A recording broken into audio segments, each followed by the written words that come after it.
Well guys, 2 साल बाद एक बार फिर से फार्मर्स ने प्रोटेस्ट करना शुरू कर दिया है। Why do these farmers are protesting again and again? लोगों ने ये तक बोलना शुरू कर दिया कि सरकार इनकी डिमांड्स को पूरा क्यों नहीं कर रही है, या फिर इनकी ऐसी कौन सी डिमांड्स है जो सरकार तक पूरा नहीं कर पा रही है। गाइस, ये चीज जानने के लिए सबसे पहले आपको ये समझना होगा कि पिछले प्रोटेस्ट में और इस बार के आंदोलन में क्या डिफरेंस है। तो आइए एक बार इसको थोड़ा सा क्विकली समझने की कोशिश करते हैं। पिछले प्रोटेस्ट में और इस बार के आंदोलन में 2 चीजें निकल कर आई है, जिसका पहला रीजन है डिफरेंट लीडर। मतलब कि जो पहले वाले प्रोटेस्ट को लीड कर रहे थे वो थे राकेश टिकैत एंड गुरमीत सिंह चरानी। इनके अंडर सभी किसान यूनियन लीडर ने एक संयुक्त किसान मोर्चा बनाकर 2020 और 21 में प्रोटेस्ट किए थे, जिसमें इनकी डिमांड्स थी कि 3 फार्म्स लॉ को वापस लिया जाए, जो कि लगभग 1 साल बाद सरकार ने वापस लिए भी थे। हमने 3 कृषि कानूनों को वापस लेने का, रिपील करने का निर्णय लिया है। पर इस बार के इस आंदोलन में नए लीडर्स और 1 दर्जन भरकर नए मांगे। और इस बार के इस आंदोलन को लीड कर रहे हैं जगजीत सिंह दालेवाल और श्रवण सिंह पंडीर।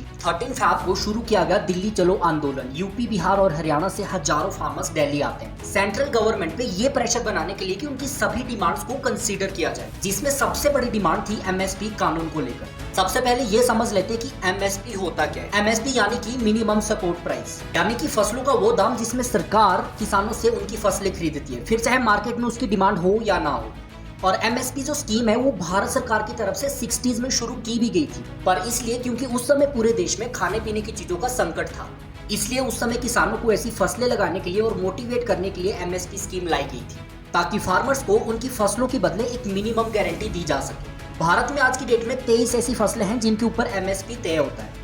अब काफी सारे लोगों का यहाँ पर ये मानना है कि इनकी डिमांड्स को पूरा क्यों नहीं किया जा रहा है, या फिर इलेक्शन के समय पे ये प्रॉब्लम्स क्यों क्रिएट किया जा रहा है। देखो, डिमांड्स को पूरा करने के लिए सबसे जरूरी है पैसा। बिजनेस टुडे में पब्लिश हुई एक रिपोर्ट के अकॉर्डिंगली गवर्नमेंट को एमएसपी लागू करने के लिए 10 लाख करोड़ रुपए खर्च करने होंगे। मतलब कि जिस एमएसपी पे कानून बनाने की बात की जा रही है उसके लिए इतना पैसा आएगा कहां से। और ये तो सिर्फ एमएसपी की बात है। अपार्ट फ्रॉम दिस भी काफी और सारी डिमांडें हैं, जैसे कि 60 साल से ऊपर के किसानों के लिए 10,000 रुपए पेंशन, और साल में 200 दिन के लिए मनरेगा में 700 रुपए के हिसाब से रोजगार, मुफ्त बिजली और फिर डीजल सब्सिडी भी। अगर रिपोर्ट के हिसाब से इन सारी डिमांड्स को कैलकुलेट किया जाए तो सरकार को सालाना 40 लाख करोड़ रुपए खर्च करना पड़ेगा। मतलब कि इस बार जो 1 फरवरी को हमारे देश का इंटरिम बजट अनाउंस किया गया वही 45 लाख करोड़ का है। देखो, यहाँ पर सीधी सी बात है, अगर इतना पैसा सरकार सब्सिडी में लगा देगी तो इसकी रिकवरी करेगी कहाँ से। और यहाँ पर दिखती सी बात है कि सरकार इसके लिए डायरेक्टली इनडायरेक्टली टैक्स बढ़ा देगी, और खाने पीने की चीज इतनी ज्यादा महंगी हो जाएगी कि काफी मिडिल क्लास लोग तो उसको अफोर्ड भी नहीं कर पाएंगे। ज्यादातर डेवलपमेंट प्रोजेक्ट्स जितने भी अभी देश में चल रहे हैं या तो एक्सटेंड कर दिए जाएंगे या फिर रुक जाएंगे। देखो, इसमें कोई दो राय हो ही नहीं सकती कि किसान इस देश का अन्नदाता है, और फार्मिंग जितना अनप्रेडिक्टेबल धंधा कोई और है भी नहीं। कई किसान कर्ज लेकर साल भर मेहनत करते हैं, और ऐसे में सरकार की तरफ से उनके लिए एक गारंटी बनती भी है। पर यहाँ पर ये देखना भी जरूरी है कि सरकार से सुविधा लेने के नाम पर आप उनको कितना निचोड़ रहे हो। और कई बार ये चीजें इतनी ज्यादा डाउटफुल इसलिए भी हो जाती है क्योंकि इनमें से ही कई लोग जो है कुछ इस तरह के स्टेटमेंट्स देते हैं।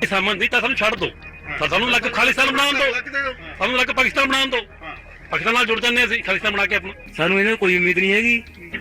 ਅਸੀਂ ਆਜ਼ਾਦ ਪੰਜਾਬ ਚਾਹੁੰਦੇ, ਸਾਂਝਾ ਪੰਜਾਬ, ਖਾਲਿਸਤਾਨ ਪੰਜਾਬ। ਬਹੁਤ ਮੰਦਰ ਦੇ ਕਰਕੇ ਉੱਪਰ ਚੜ ਉਹ ਨੁਕਸਾਨ, ਉਹ ਇਹਦਾ ਗ੍ਰਾਫ ਡਾਊਨ ਕਿਵੇਂ ਆ ਸਕਦਾ ਹੈ। ਮੈਂ ਬਹੁਤ ਵਾਰੀ ਜਦੋਂ ਮੈਂ ਪਿੰਡਾਂ ਦੇ ਵਿੱਚ ਕੈਰੀਅਰ ਬਣਾਉਣਾ ਹੁੰਦਾ ਸੀ, ਬਹੁਤ ਵਾਰੀ ਲੋਕਾਂ ਨੂੰ ਕਹਿੰਦਾ ਸੀ ਕਿ ਮੌਕਾ ਬੜਾ ਥੋੜਾ, ਗ੍ਰਾਫ ਉਹਦਾ ਬੜਾ ਉੱਚਾ ਹੈ। दिन साढ़े कोले थोड़े कि ऐसे इन्हें थोड़े दिनों दे विच ग्राफ ही डाउन कर लांगे। इस पे आप लोग बताओ कि आप क्या कहोगे कि ये आंदोलन सच में किसानों की डिमांड्स को पूरा करने के लिए हो रहा है, या फिर पीएम मोदी जी की पॉपुलैरिटी को कम करने के लिए। देखो, यहाँ पे सरकार ना तो ये चाहती है कि वो अपने ही देश के नागरिकों पे लाठी चार्ज करे या फिर गोलियां चलाएं, और ना ही नागरिकों को ऐसा करना चाहिए कि वो अपनी ही सरकार को दुश्मन समझ बैठे। इसलिए देखो, डिमांड्स को लेकर अड़े रहना तो बिल्कुल गलत है, बल्कि इन डिमांड्स का एक सही इकोनॉमिक सरकार को समझाना होगा, और इनको खुद भी ये चीज समझनी होगी कि क्या ये सच में जस्टिफाइड है। और अगर दोनों साइड इस बात को समझ जाती है तो आई डोंट थिंक कि कोई सॉल्यूशन निकालना बड़ी बात हो।